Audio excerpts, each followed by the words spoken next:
today. Some really good information that we'll go over in regards to buyers' fears and sellers' fears and what we can do to eliminate those with actual facts. And because there's a lot of emotions, a lot of opinions out there on what the markets are doing, but they're not based on facts. They're based on what people know, and a lot of people don't know all the details. So we'll go into that in a few moments here.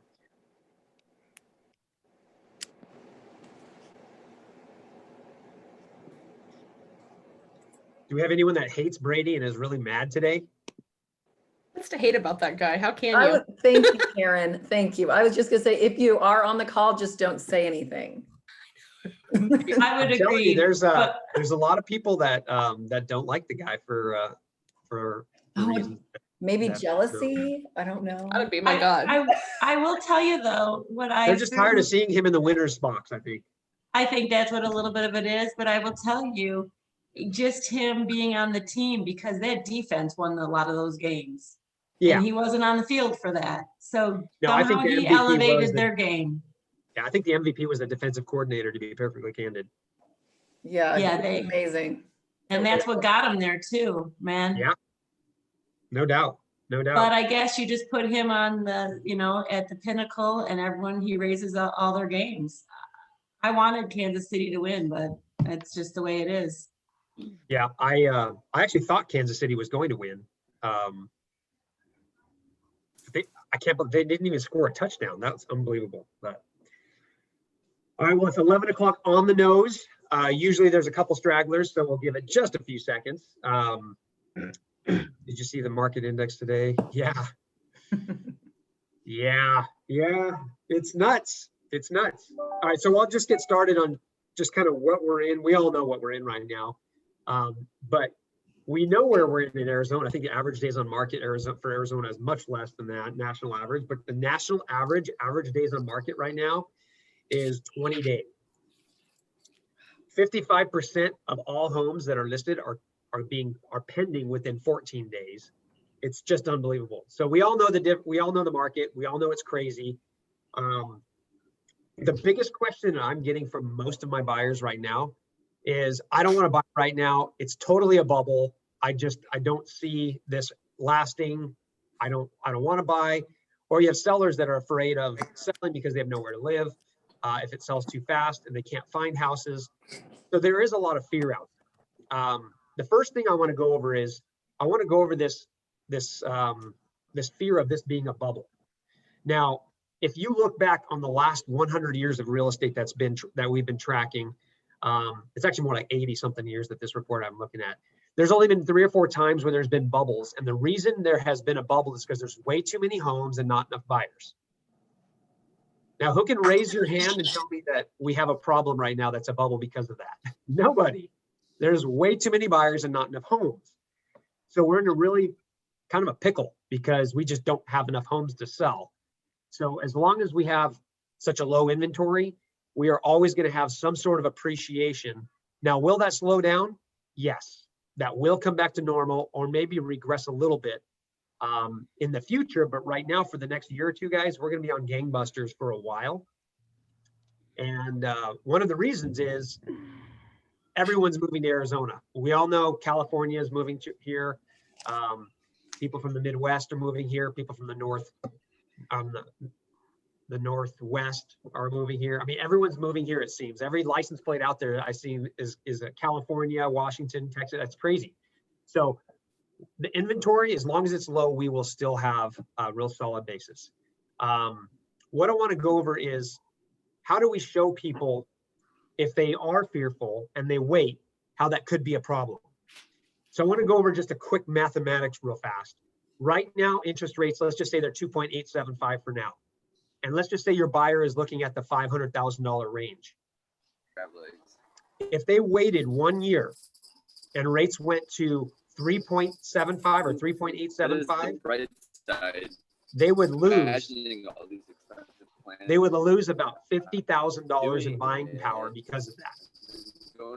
So their payment would equal the same payment on a $450,000 house a year from now at the higher rate. So if somebody says, I think we're in a bubble, I think I should wait because the rate prices may come down a little bit.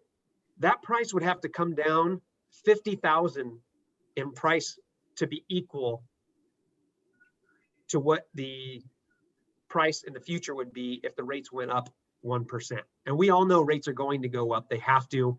It's just the way economics is.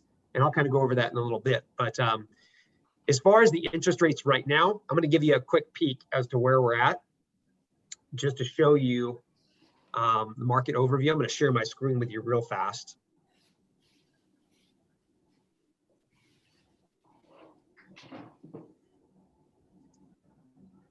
All right, this is the mortgage-backed securities right here. This is the election results, and with the Congress and the Senate and everything kind of spewed downward in a pretty terrible fashion on the bond market, which meant rates went higher. And then we kind of climbed back up, and then we're now trickling down, and we're at a level of this line, this Fibonacci level, where we're kind of solid and kind of stuck here. Now, I think we're going to come back up here. This level right here was the best interest rates have ever been. So we're at the peak, but this level right here is important. If we break above this, we're going to have better rates. But right now we're at the 2.875 is kind of the average right now for a 30-year fixed. If we can get back up here, we might go back to the 2.625, 2.75 range, but they're not huge changes in levels of actual interest rates. If you go back further, as you can see, we're about the same now as we were even July of last year. We kind of just go up and down this little, so we're pretty consistent. So as far as rates, just let everyone know, rates are going to stay low. They're going to stay low for some time. In the future, I believe rates will get higher towards the beginning of second quarter. When the stock market continues its tear like it's on right now, usually people pull out of the bond market and they go into the equities to get the appreciation in those equities. So that's just probably going to yield to a little bit higher rates, but they're still going to be very, very, very good. So a lot of the fear that people have right now is that they think that foreclosures are going to have a big impact. I can pretty much promise you that this administration will avoid foreclosures at all possible and continue the rules for the forbearance for as long as it takes to get everyone back on their feet. And they're thinking 2022, most likely, until all the employment gets back to normal. Everyone has equity because of this appreciation. So the whole world of the foreclosure world is gone for the most part. And every single one of those people that has in the past maybe had issues with their jobs that have figured out, okay, we should probably sell, that whole market is kind of gone right now. And that's probably one of the reasons why our inventory is low, because they can sit on their house without making any payments and not have any pain associated with that. So those foreclosures being in the forbearance rules are really squeezing our inventory down even further. But our inventory, guys, I mean, that's going to keep our economy strong for a long time. Now, this bubble that everyone thinks that we may be in, I think from all the forecasters out there, our appreciation is going to stay strong for the next couple of years. I pulled the property out just to kind of give you an idea of where some appreciation models are showing. Let me pull this up. This is from a national poll that takes account all of the sales for all of the counties. Here's an appreciation model for Maricopa County. I just pulled one home out of here. If they were to buy right now, what would their appreciation be after 5 years? And as you can say, from a purchase price of $550 up to $672 in a 5-year, that's a pretty strong trajectory. The average is supposed to be, well, here's right. The average historically is 4.11. Our appreciation for Maricopa County for this last year, for all of Arizona for this last year, was 9%. And then this little report, these reports I can run for you, by the way. This is based on the zip code of what homes that you're looking at. This will show you what the appreciation is over time for that property. This is the accumulation after closing costs, the return on investment for investors. It's very, very sophisticated, and it takes in a lot of what their ROI would be. And then if you look at the, I've talked to you about the bid over ask. If you have people going over asking, this is a tool that shows what their 5-year appreciation model would be. And this is just based on 3.3% appreciation, which is significantly lower than what we've experienced this last couple of years. So I believe that the appreciation will get back to normal. It will slow down. Even if it goes negative, it will do it just for a short period of time. But we will typically have an average of about 3.3%. So this tells a little story about if they went $15,000 over asking, what you would look like in 12 months, you would break even at that point. Bidding over ask. One thing we have to also make sure our buyers know is once you close on that property, the new comp that you just created is the new value for that subdivision. A lot of people don't understand that. They can't really comprehend that. But it's another thing to really look at when you're looking at bidding over ask. Now going back to the whole debunking the bubble. You and I both know that in 2005 through 2008, every buyer that was out there was doing stated income loans, buying more that they can afford. It wasn't a true representation of people that could actually afford homes buying them at that time. Right. At this point, every single buyer is a strong buyer. 35% of every offer out there right now in Maricopa County is cash. So that means only 65% of those are getting loans, and half of those are 20% or more down, and big chunks, and they can all qualify for their loans. So people aren't just going to walk away from loans because they have skin in the game. It's a completely different market than it was in the past. So when we talk to buyers that are really fearful, we have to let them understand that that was a different financing and economic world altogether. People weren't, I mean, I know people that had 10 homes and they were salaried people making $60,000 a year owning 10 homes because they had zero down, interest rates were high, they were just banking on the appreciation. That is not the world we live in. So debunking that fear up front with the fact that the inventory is at all-time lows, and that people can actually afford their homes and they have money into it. They're not going to just walk away if they lose a little appreciation. They're just not going to do that. Let's see here. I was kind of have a little outline right here going. I have some other reports that I put together for you, kind of show. This is a real estate report card. If you guys have buyers that are looking at a specific zip code, I can give you a little report card of what to expect for the years coming in a worst case scenario. Even if there was depreciation over the next 5 years, what it could look like. Every zip code has their own employment index, which I think is really important. This one in this particular zip code, this is, let's see, where was this? This is actually on the west side of the valley in Glendale. And their employment has actually had a pretty significant drop. But if you do the same for other parts of the valley, you'll see that they're higher. So this report takes into consideration if people lost their jobs and there was foreclosures, what it could possibly do. So these are really important to show our customers. And so if you need these report cards, let me know. I'd be happy to put these together for you. And again, this is a real estate report card specifically for an exact home. For the home, it tells who's renters who can afford to purchase in the area, the average age. It's a lot of really good information to share with your buyers in regards to that. Now, sellers, that's a whole nother topic, right? They want to buy, they're trying to buy, but they have to sell their home first. That market is kind of dead. I mean, it really is. If you have a contingency, you're going to have a really tough time with that buyer. So we have to figure out strategies of eliminating all of the contingencies. We have to get really creative. Part of that is pulling equity from one house to do down payment on another, but qualifying for both, kind of like a bridge loan. So if you have any questions on that, I'd be happy to put together those strategies for you. I'm going to come back to the simple math on the downside of waiting a year. Can you provide us some simple math on the downside of waiting 1 year? Yes. So if you wait 1 year and rates go up, you're going to lose $50,000 in buying power.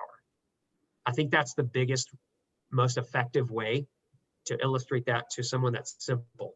A payment now would be the same as a payment in the future if rates went up 1% of exactly the same payment at a $50,000 reduction in purchase price.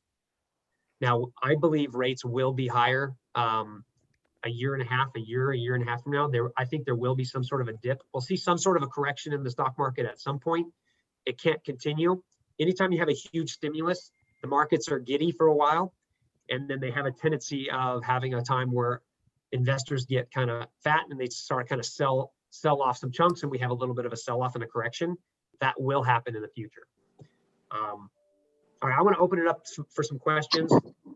I've kind of gone over a lot of information, but I just want you guys to open it up for questions. Use the chat if you want, or just speak up. I'm happy to answer any questions that you may have. Can you ask Sean when he needs from us to create the bid over ask? Yes. So the bid over ask tool, if any of you guys are making an offer and you're going over asking and you want to see what the break-even time would be based on standard appreciation for that property, all I need is the address of the property and what you're going to offer. I can pull all the rest from the information that I have, and I'll send you that report. It really does help put it into perspective how fast you can recoup that money. And again, you must reiterate that once they close on that, that new sale is now the new comp to set the value for everything else in that subdivision. Perfect. Any questions on what rates are going to be doing? I think they're going to stay low for a while. I think the biggest fear that I hear from all of my buyers that are kind of on the fence is that it's hard to buy and they're afraid of a bubble. If we can let people know that the only time there's ever been a bubble is when there's too many properties and not enough buyers. If that turns around, even if it turned that around, guys, and we had too many buyers right now, that's a good problem. And because, I'm sorry, too many sellers. That's a good problem because we have too many buyers. We need more homes on the market. We just need them. We all know that. It's crazy out there. I mean, some of us are thinking, you know, if we have 20 buyers and there's no homes for them to buy, where's my next paycheck going to be? So we really have to hit it hard. Now, another piece that we have to be careful of is the first-time home buyer programs that are coming out. That's going to add more fuel to the fire in that lower price range. And we really don't need that fuel to the fire right now. It's already very difficult as it is, but there will be first-time home buyer incentives coming out that are going to fuel that as well. So just buckle up, get ready. If you guys need some marketing strategies for listings, we do offer some coaching from I think one of the better agents I've ever met, Aaron Hodson, on how to get listings and how to really focus on that. So if you're interested in that, let me know. He was doing 60 transactions a month. His resume is ridiculous, but I can go over that with you. It's free coaching. But any other questions? How do we talk to buyers who are concerned about buying at these values and then potentially selling in a few years? Will that be a short sale? So I don't believe values will drop in the next few years. I just don't believe they will. What's the alternative, I guess, is the question. If they don't buy right now, if they stay in their home, it's an apples to apples situation, right? So I think in this circumstance, they're going to be buying now and holding on to their home and then selling that in a few years. Is that what you're asking, Natanya?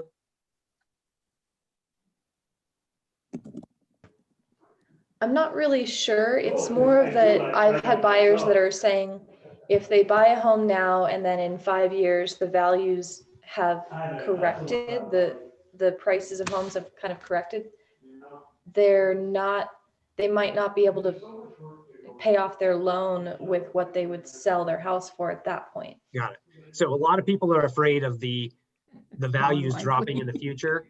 They're afraid of what happened in 2005 through 8. That is a scar that we all see. We all feel it. We all know the pain if we were in that industry or knew people that owned homes at that time. I don't think that's likely. And the reason I don't think that's likely is it would have to drop a significant amount. But keep in mind, excuse me, humans always need a place to live. Renting is throwing no money out completely and not having any return. And you never lose money unless you sell. So if you look at everyone that owned a home back in 2005 through 8 that sold, that did a short sale, most of those homes have come back and are in the positive now. So if they would have just rented them out, they would have been in a much better position than selling at that time. Now, the problem with back then is a lot of people did short sales because they couldn't afford carrying all these properties because they couldn't afford them to start with. They had all these stated income loans. They didn't make the money to carry them. The difference now is everyone can afford them unless you lose your job and it's your primary home. But now you still have that safety blanket right now of the forbearance. So that can't even hurt you.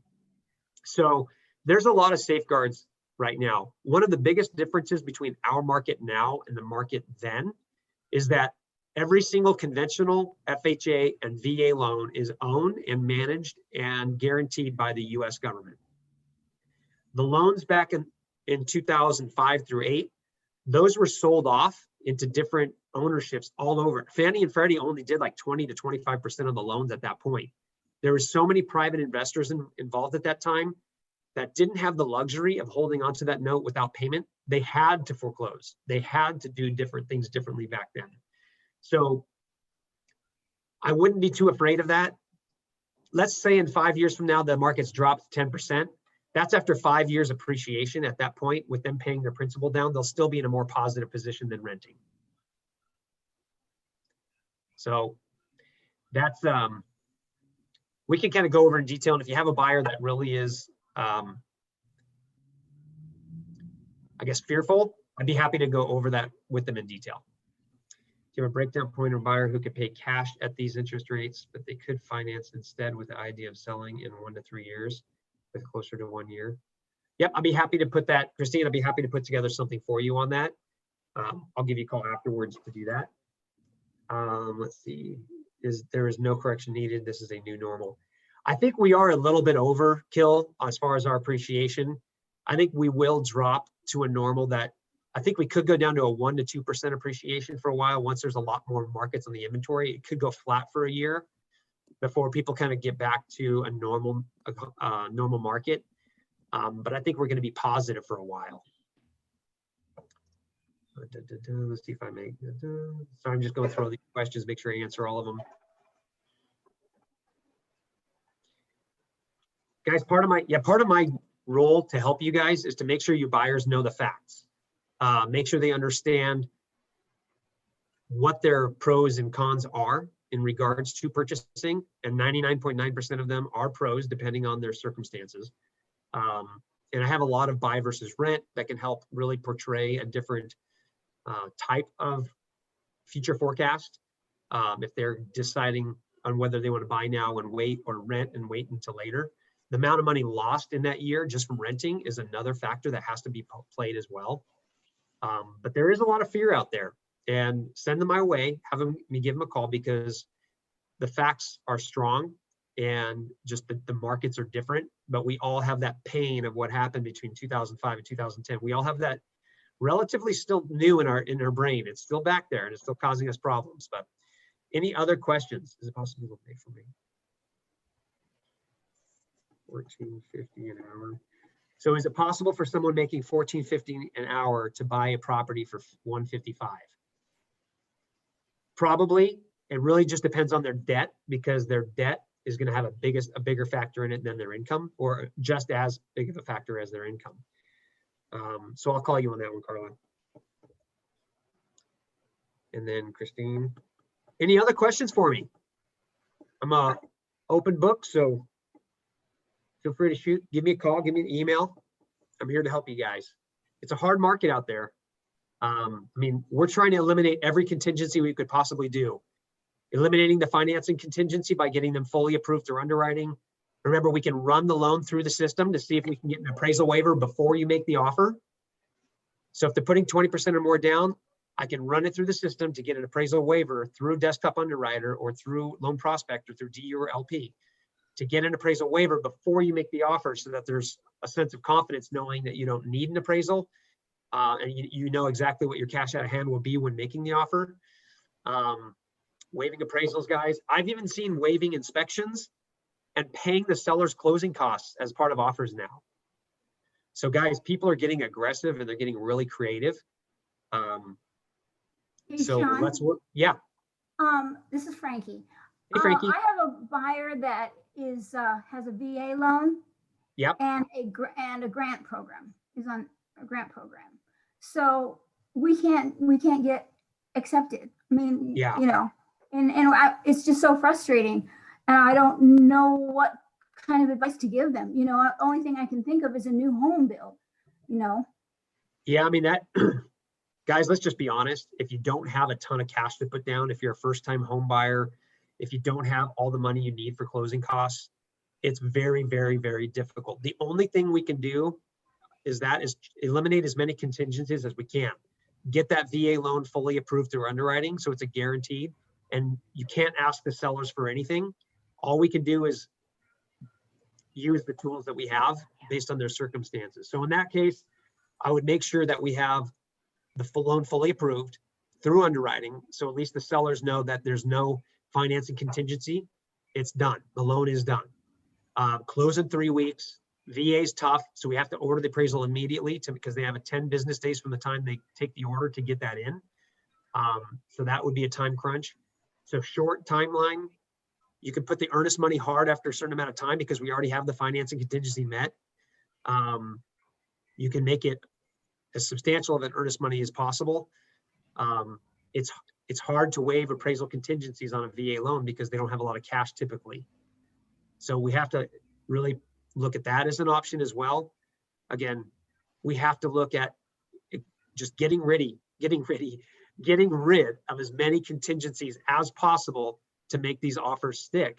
And it's just harder for first-time home buyers or those that have very little out of pocket to cover the spread between the sales price and the appraised value. It's just tough.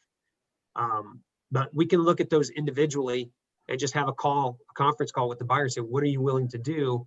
What are you willing to sacrifice or to put on the line when it comes to trying to get an accepted offer? A lot of people were using 401k distributions, early distributions to bridge that gap. I mean, there's a lot of different things we're looking at to get creative, but it is somewhat scary when they don't have a ton of money to go into a deal, waiving an appraisal contingency if you don't know what that will be once we get the sales price finalized and the actual appraisal comes in. And guys, most of these deals I'm seeing sellers they're not wanting any appraisals at all. It's a crazy market, we all know. So it's going to be tough for that market. And here's another thing to think about, guys. To prove this is going to be a long game and we're going to be in this market a long time of appreciation for the next year or two at least, all of these buyers that can't buy right now, when the markets shift a little bit, guess what? They will be able to buy again, and another new flood of buyers is going to hit the market. So this is not a short-term cycle. This is going to be 2 years of rolling up our sleeves and really putting our boxing gloves on to win these properties for our customers. It's going to last a while, and everything I look at is showing me that it will, unless something really, really massive occurs.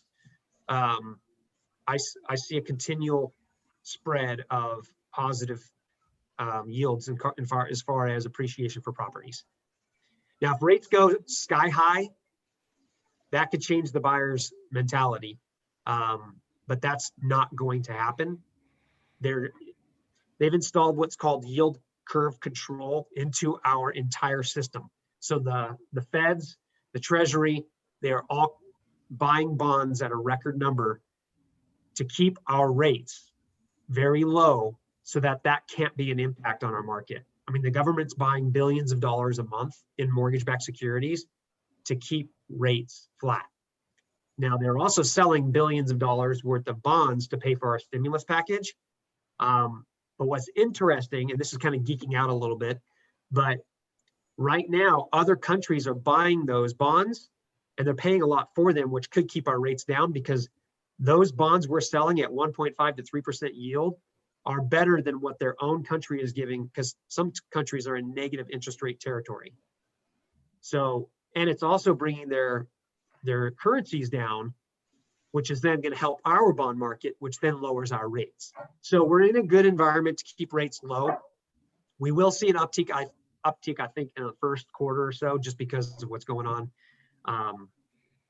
with some other internals in the bond market and the stock market, but they will be low for a while. So that shouldn't be an equation for the next 12 months, but a year or two from now, we could see a little bit different. Can you repeat that?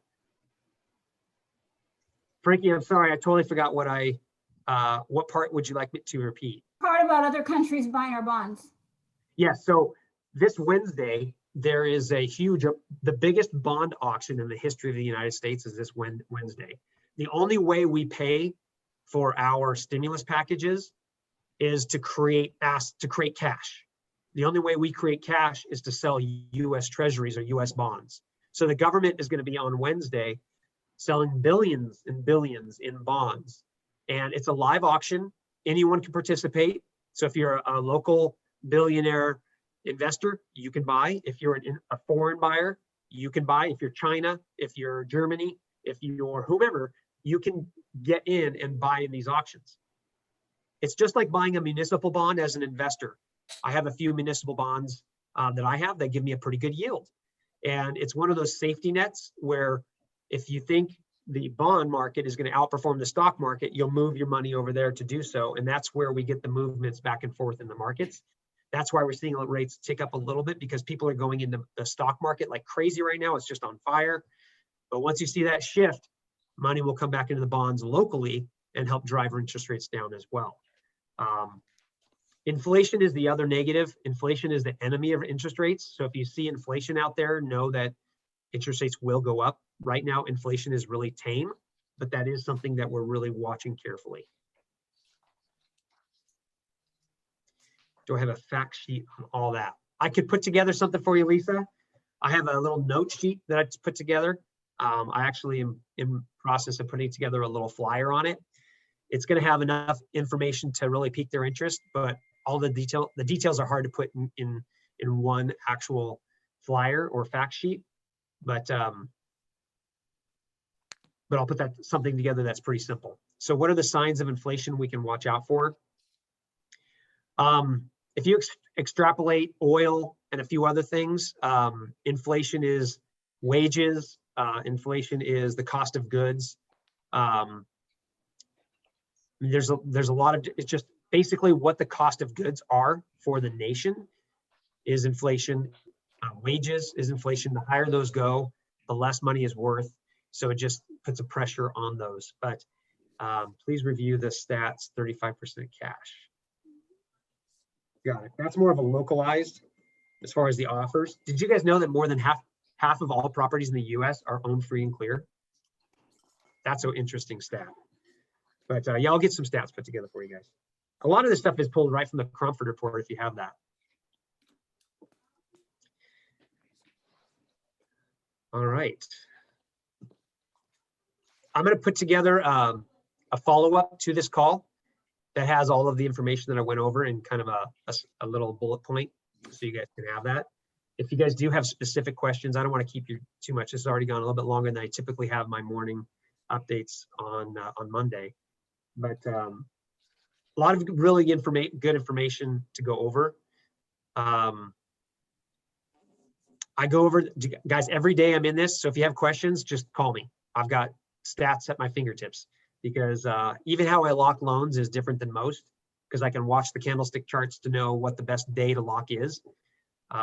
So let me know if you guys have any further questions. I'll put together a follow-up email for you, and feel free to call me if you have any questions moving forward.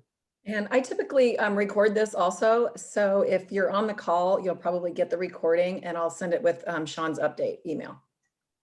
Awesome, guys. Thanks, guys. Put your gloves Thank on you and get so out there. much. Great You got it. information. See you next Take care, Monday. guys. Good luck out there. It's tough.